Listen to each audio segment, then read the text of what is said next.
penggunaan beg plastik. Penyelesaian masalah sisa buangan plastik. Kesedaran tentang pencemaran alam sekitar. Anggaran data terkini mendedahkan secara purata setiap individu di Malaysia menghasilkan lebih 100 kg plastik dalam setahun. Adakah kita sebagai pengguna peka dengan bahana plastik terhadap alam sekitar? Hari kita dah menggunakan plastik tanpa kita sedar. Hari demi hari, sedikit demi sedikit, ia menjadi satu masalah besar kepada alam sekitar. Di mana tanggungjawab anda semua?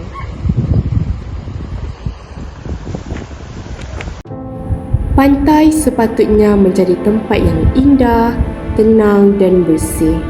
Namun, hari ini, keindahan itu semakin hilang, digantikan dengan sampah plastik yang dibuang tanpa rasa tanggungjawab.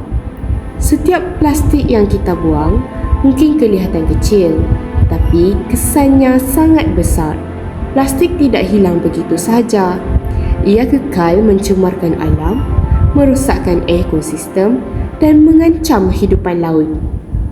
Masalah ini bukan hanya tentang sampah. Masalah ini tentang sikap manusia.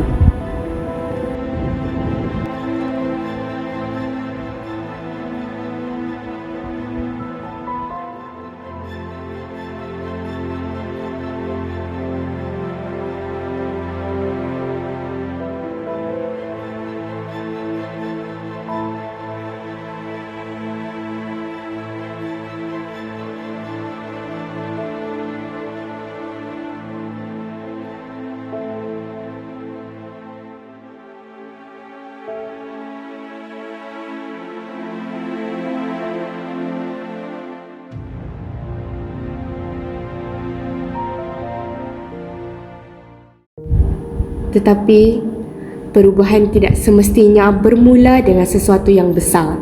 Kadang-kadang, perubahan bermula dengan satu pilihan yang kecil, seperti membawa botol air sendiri untuk mengurangkan penggunaan botol plastik sekali guna. Satu tindakan kecil, tetapi jika dilakukan secara konsisten, mampu memberi kesan yang besar kepada alam sekitar. Begitu juga ketika membeli barang keperluan harian. Daripada menggunakan beg plastik, saya memilih untuk membawa beg kita semula sendiri. Pilihan ini mungkin biasa, tetapi inilah langkah mudah yang boleh diamalkan oleh semua orang. Menjaga bumi bukanlah tugas orang lain, bukan juga sesuatu yang perlu ditangguhkan. Ia bermula dengan diri kita sendiri, dengan pilihan kita, dengan tabiat harian kita.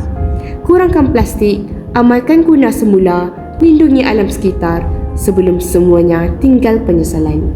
Bumi ini bukan warisan untuk kita rosakkan, tetapi amanah untuk kita pelihara.